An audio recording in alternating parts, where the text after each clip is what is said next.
As justice dependeth on antecedent covenant, so does gratitude depend on antecedent grace. So as justice depended on antecedent covenant, so does gratitude depend on antecedent grace. That is to say, antecedent free gift. He's saying you can't have justice unless you got some sort of contract.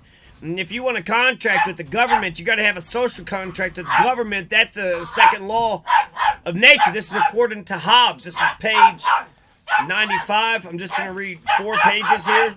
95, 96, 97, and 98.